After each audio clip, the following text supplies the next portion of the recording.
Hello friends. Welcome to my channel. Henry was accustomed to spending most of his summer vacation with his grandparents in the village. This small, quiet village offered him a chance to escape the noise of the big city. However, this summer, something was different in the village. There were more rumors circulating about the old, abandoned house in the middle of the village than he had ever heard before. The game of exploring this house, known as a test of courage among the village children, had caught Henry's attention. One day, while sitting with his friends, Tom, the oldest child in the village, provoked Henry by saying, "If you're brave enough, you'll go to that house." Not wanting to be humiliated in front of his friends, Henry accepted the challenge. Together, they set off towards the old house in the afternoon. The house stood on the outskirts of the village, surrounded by trees, worn down by years of neglect. Its doors swung on rusty hinges, and the windows were broken and shattered. As they stood in front of the house, Henry's heart began to race. Henry and his friends gathered their courage and decided to enter the house. As they stepped inside, they were greeted by a heavy silence and the smell of dampness. With every step, the floorboards creaked, and the dusty air burned their throats. The darkness inside the house seemed to absorb all light. Suddenly, Henry thought he heard a whisper behind him. When he turned around, no one was there, but a chill ran down his spine. His friends were joking and downplaying his fear, but Henry began to feel that this house was not just an abandoned place, but harbored a deeper darkness within. As they walked down a dark corridor, they moved through the peeling paint and damp textures on the walls. With each step, it felt as if someone was watching them. Henry's breathing quickened, and his heart pounded in his ears. Suddenly, a door creaked open, and they all froze. "Who did that?" whispered Tom, his voice trembling. "It wasn't me," said Henry, his voice barely audible. Beyond the door lay a dark room. The cold air coming from inside seemed to freeze their very souls. Henry involuntarily took a step back.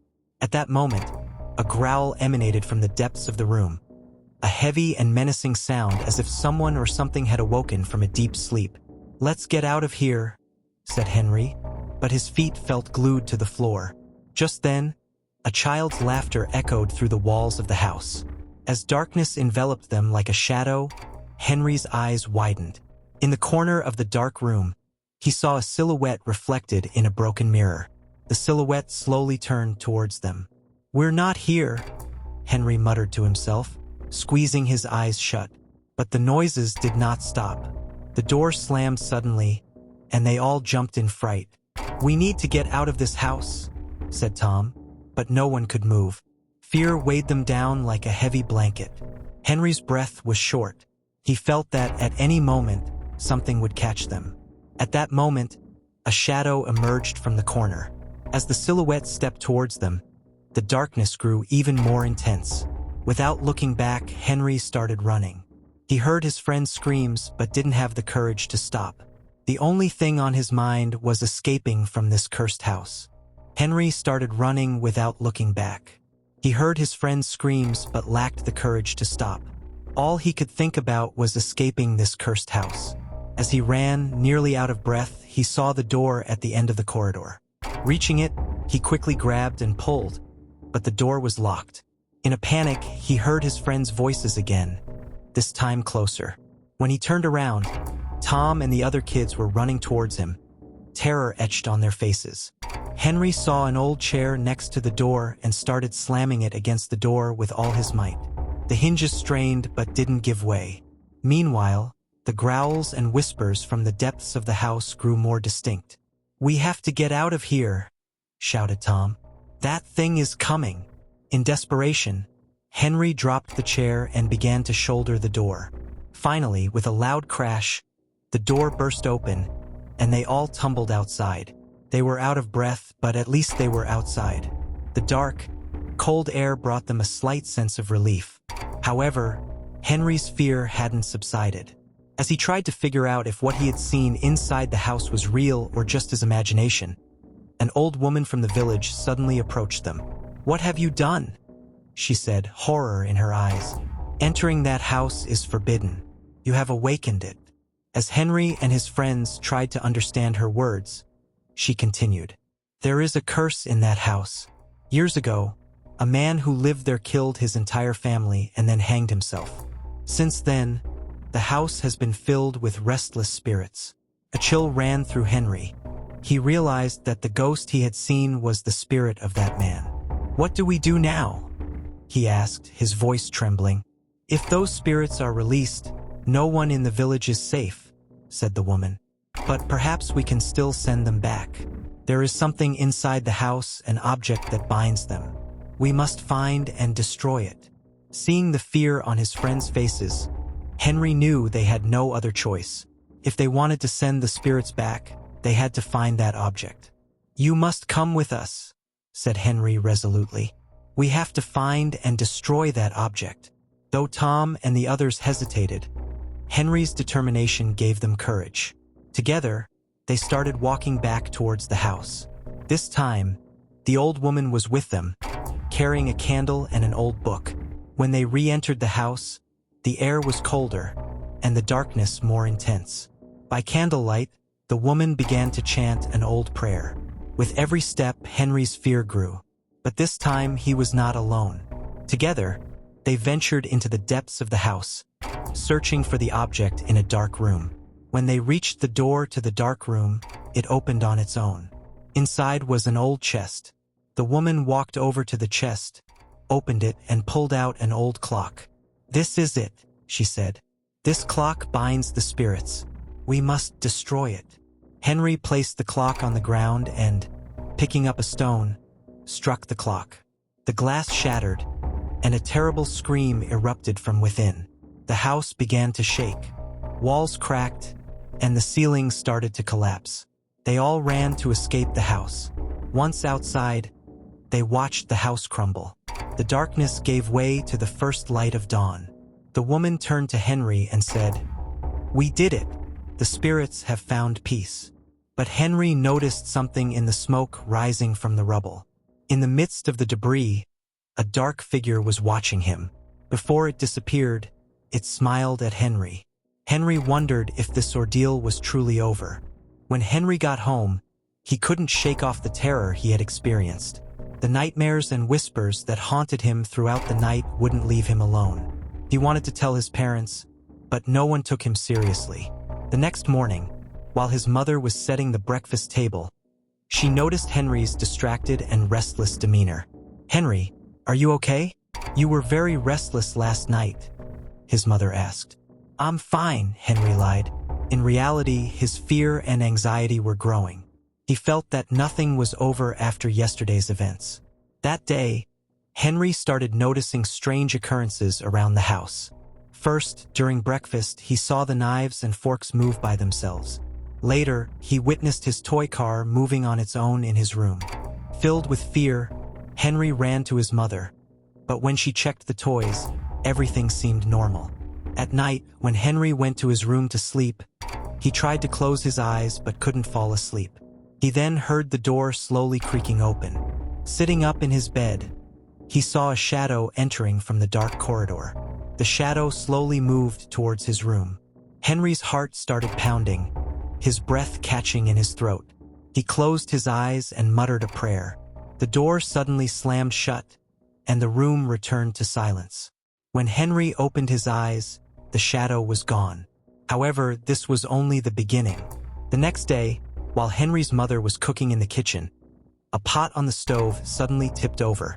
Hot food spilled everywhere, and she screamed. When Henry ran to the kitchen, he found his mother in a state of shock. "Mom, what happened?" Henry asked, but his mother just shook her head. Henry realized that she too had seen something terrifying. That night, Henry's family was disturbed by strange noises and moving shadows. His father was startled when the lamp in his room suddenly shattered. The broken pieces were scattered all over the room. Henry tried to explain what was happening to his family, but no one would listen to him. However, the events became increasingly dangerous. When Henry's little sister Emma claimed she saw a ghost in her room in the middle of the night, the family started to take the situation seriously. Emma had been pushed while playing in her room, causing her knees to bleed, and there was fear in her eyes. "Mom, Dad, please believe me," Henry pleaded. "We woke something up in that house, and now it's following us." His family began to take Henry's words seriously and decided to find a solution together. Henry tried to find more information about the ritual and the cursed clock the old woman had mentioned. The old woman from the village was called for help again. "Those spirits have not found peace," she said. "Destroying that object was not enough. We need to perform a ritual to put them completely at rest. This ritual must be done inside the house." Henry's family prepared for the dangerous and frightening task ahead. They decided to return to that cursed house together. This time, they would do whatever it took to put the spirits to rest. At midnight, the whole family set out for the house. The old woman was waiting for them with an old book and candles. When they reached the door, one of them thought about turning back, but they had no other choice. Together, they entered and prepared to start the ritual in the dark room. As Henry lit the candles, the darkness in the room grew thicker. The woman opened the old book and began to recite prayers. Each word echoed off the walls of the house. As Henry and his family repeated the prayers, dark figures started to appear in the house. Shadows moved in the corners of the room, and the whispers grew louder. At that moment, a scream was heard. It was the final cry of the spirits from the depths of the house. The woman quickened her prayers, set the candles on the ground, and smashed the clock. With the breaking of the clock, the inside of the house suddenly brightened, and the shadows disappeared. Silence once again dominated the house. The family took a deep breath and stepped outside. The ritual had been successful, and the spirits had found peace. However, Henry swore never to return to that house again. When they returned home, everything seemed to have returned to normal. Henry and his family thought the terrifying events were over. However, the next morning, Henry found a note in his room. It read, "This is just the beginning." Henry shivered. The story wasn't over, and something was still after them. Henry and his family, thinking the ritual had been successful, returned home. Everything seemed to be back to normal. However, the note Henry found in his room the next morning changed everything. "This is just the beginning," it read, filling Henry with fear. When he showed the note to his family, everyone fell silent. Their fears had returned, and they realized that this ordeal was far from over. As days passed, strange occurrences resumed in the house. Objects moved on their own, whispers and creaking doors echoed through the night. Henry endured sleepless nights, and his family was also affected by the disturbances. Everyone's mood deteriorated, and the fear and anxiety became palpable within the household. One night, Henry's little sister Emma woke up crying, saying something was watching her in her room. The family realized the restless spirits were back. His parents decided to seek help from the old woman in the village once more. This time, however, the woman was much more worried. "These spirits have not found peace," she said. "This curse has settled into your house. The only solution is to leave and move elsewhere." Taking her advice, the family decided to leave the house. They packed their belongings and prepared to start anew in another village. As they were readying to move, Henry couldn't help but think about that note. This is just the beginning. Could they really escape? For a few weeks after moving into their new home, everything seemed fine. However, one night, Henry started hearing the whispers again. When he opened his eyes, he saw a dark shadow standing at the foot of his bed. Henry screamed and ran to his family, but no one wanted to believe him. Their new beginning seemed to have made them forget their old fears. As days went by, the strange occurrences in the house increased once more. Henry realized that the spirits would not leave them alone. One night, while they were having dinner, the lights in the house flickered and then suddenly shattered. Everyone jumped in fright. At that moment, a shadow appeared in the corner of the dark room.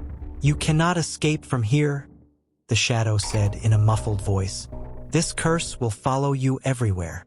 Facing this horrifying truth, the darkness in the house grew even denser. Henry decided to find a last-ditch effort to help his family. He had to return to the old house in the village and find a way to end this curse once and for all. Sending his family to a safe place, Henry decided to go to the old house alone. When he reached the front of the house, he tried to suppress his fear. As he opened the door, the cold, dark air inside the house greeted him. When he stepped inside, the whispers and shadows on the walls came to life once again. As he ventured deeper into the house, he reached the old ritual room. The room was still destroyed and in disarray. Henry took out the old book and candles the woman had given him. As he began repeating the prayers, the darkness inside the house intensified. For a moment, everything stopped, and the house fell into silence. At that instant, Henry heard a voice behind him. "You cannot escape this curse," it said.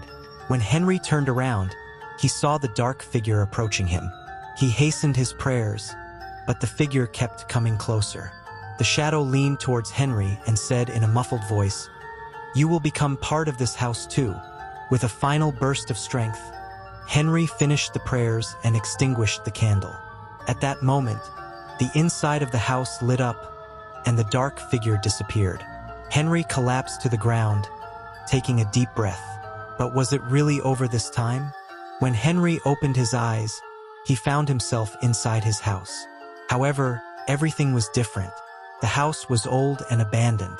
The walls were crumbling, and the windows were broken. He searched for his family but found no one. Fearfully stepping outside, he saw that the village too was abandoned, just like the old house. Henry realized that the curse had indeed found them and taken over their village. Now, along with his family, they had become part of this cursed house and village. Nowhere was safe for them anymore. This curse would haunt them forever. In the end, Henry and his family became part of that abandoned house. The dark shadows and whispers were now a part of their home too. No one ever set foot in that cursed village again because everyone knew the horrifying fate that had befallen Henry and his family. And so, this story continued to be told in the village, a horror story that no one could ever forget. I hope you had a good time. If you liked my story, do not forget to comment and subscribe to my channel. Goodbye. See you in the next story.